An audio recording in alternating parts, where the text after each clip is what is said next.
ઓમ ગણેશ હર હર મહાદેવ। ચાલો સત્સંગ કરીએમાં એકવાર પુનઃ આપ સૌનું સ્વાગત છે। અને આજે હું તમને એક શાસ્ત્રોક્ત વિધાન જે અખા ત્રીજના દિવસે એટલે કે અક્ષય તૃતીયાના દિવસે હર કોઈ માણસ કરી શકે, જેનો પણ જેવો ભાવ હોય, ખાસ કરીને પિતૃઓને તૃપ્ત કરવા માટે, પિતૃદોષ જેની કુંડલીમાં હોય કે જેની કુંડલીમાં પિતૃઓને સંબંધિત કોઈ સમસ્યાઓ હોય અને કોઈ સમસ્યાઓ હોય કે ના હોય, પણ જો પિતૃઓને તૃપ્ત કરવા હોય તો એમના માટે આ એક ઔષધિ જેવો ઉપાય આપણા શાસ્ત્રોમાં જ બતાવેલો છે અને 100% આ શાસ્ત્રોક્ત જ વિષય છે।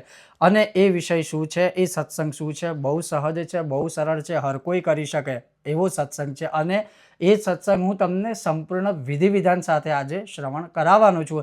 જો તમને આજનો આ સત્સંગ વિષય વિડીયો પસંદ આવે તો લાઇક કરજો, શેર કરજો, ચેનલ પર નવા હોય તો સબસ્ક્રાઇબ કરજો। તો ચાલો સત્સંગ શરૂ કરીએ। હવે અહીંયા એવું લખેલું છે, સંકલ્પની અંદર સંસ્કૃતમાં એવું લખેલું છે કે શ્રી પરમેશ્વર પ્રીતિ દ્વારા ઉદકુંભ દાન કલ્પોક્ત ફલ વાપ્તિ અર્થમ બ્રાહ્મણાય ઉદકુંભ દાનમ કરીશે। હવે આનો અર્થ શું થાય છે કે કલ્પોક્ત ફળ પ્રાપ્તિ માટે, બીજું સંસ્કૃતમાં લખ્યું છે કે પોતાના પિતૃઓને અક્ષય તૃપ્તિ પ્રદાન થાય કે પ્રાપ્ત થાય એના માટે ઉદક અથવા ઉદ એટલે પાણી અને કુંભ એટલે ગળું। તો માટીના ગળામાં પાણી ભરી અને એ આપણે પોતાના ગોર બાપા કે શુકલ મહારાજ અથવા યોગ્ય ઉચિત બ્રાહ્મણ દેવતાને જો દાન કરવામાં આવે અક્ષય તૃતીયાના દિવસે એટલે કે અખાત્રીજના દિવસે, તો એના પિતૃઓ જે છે એ અક્ષય તૃપ્તિ પ્રાપ્ત કરી શકે છે। હવે ખાલી દાન નથી કરવાનું, આ દિવસે એનું વિધાન પણ છે। એ વિધાન શું છે એ તમે શ્રવણ કરો। હવે માની લો તમે એક માટીનો ઘડો લીધો, એ માટીના ઘડામાં તમે જળ ભરો, એ જળ ભર્યું, એની અંદર સફેદ કે કાળા થોડા તલ પધરાવો, એની અંદર કોઈ પણ અનાજ પધરાવો, ઘઉં હોય, ચોખા હોય, બાજરો હોય, જવ હોય કે સાત ધાન મળે તો સાત ધાન, વધારે નહીં, થોડા થોડા પધરાવો। એ થઈ ગયું, એમાં થોડું ચંદન પધરાવો, એ થઈ ગયું। પછી એ જે ઘડો છે એને સફેદ સૂત્ર જે આવે છે, સૂત્ર વેષ્ટિત કયું છે, કદાચ સફેદ સૂત્ર ના મળે તો નાળા ચડી પણ તમે બાંધી શકો, પણ સફેદ સૂત્ર હશે તો વધારે સારું, કારણ કે પિતૃઓ તૃપ્ત વધુ એનાથી થતા હોય છે। અને તમે જોયું હશે કે જ્યારે શ્રાદ્ધ આદિ ક્રિયા કરીએ તો અમે સફેદ સૂત્ર વેષ્ટિત કરીએ છીએ, એનો જ પ્રયોગ ટૂંકમાં અમે કરીએ છીએ। તો સફેદ સૂત્ર એ આપણે જે ગળાવાળો ભાગ હોય માટીનો કે કુંભનો, માટીના ગળાનો, ત્યાં આગળ તમે 1 કે 3 5 વાર જેટલી વાર ચાહો એટલી વાર તમે એને ગોળ ફેરવી અને બાંધી શકો। એટલે ટૂંકમાં માટીના ગળાને કંઠના ભાગ ઉપર એ સફેદ સૂત્ર બાંધવાનું। આ થઈ ગયું। પછી 4 દિશામાં 4 માટીના જે ગળા છે એમાં 4 દિશામાં 4 તમે ચંદન કે કંકુથી ચાંદલા કરો, બસ આટલું થઈ ગયું। પછી એ ગળો લેવાનો અને એ ગળો તમારે તમારા બ્રાહ્મણ દેવતાને દાન કરવાનો। પણ કેવી રીતે દાન કરવાનો?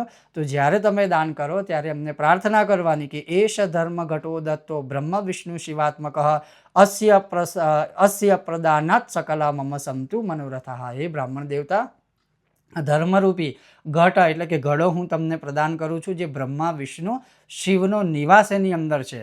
તો આ જે હું તમને પ્રદાન કરું છું એ તમે સ્વીકાર કરો અને મારા મનોરથ સંપૂર્ણ પૂર્ણ થાય એવા તમને આશીર્વાદ આપો। પછી આગળ શું લખ્યું છે કે પિતૃનામ અક્ષય તૃપ્ત્યર્થમ કુંભદાનમ કરીશે, એટલે પિતૃઓને અક્ષય તૃપ્તિની પ્રાપ્તિ થાય એટલે આ કુંભદાન આપણે કરી રહ્યા છે। આ એક પ્રકારનો સંકલ્પ છે।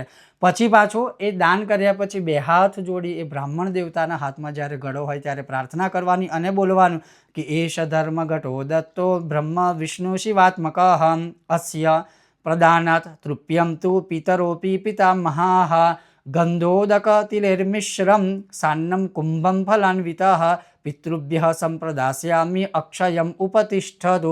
બસ આટલું પ્રાર્થના કરવાની। એનો અર્થ તમે ગુજરાતીમાં પણ આ રીતે પ્રાર્થના કરી શકો કે આ તમને જે ધર્મરૂપી મેં ઘડો દાન કર્યો છે એ બ્રહ્મા વિષ્ણુ શિવનું આત્મજ હોય, એટલે કે એમનું સ્વરૂપ છે ને એમનો નિવાસ છે। કલશસ્ય મુખે વિષ્ણુ કંઠે રુદ્ર સમાશ્રિત આખો શ્લોક છે એમાં।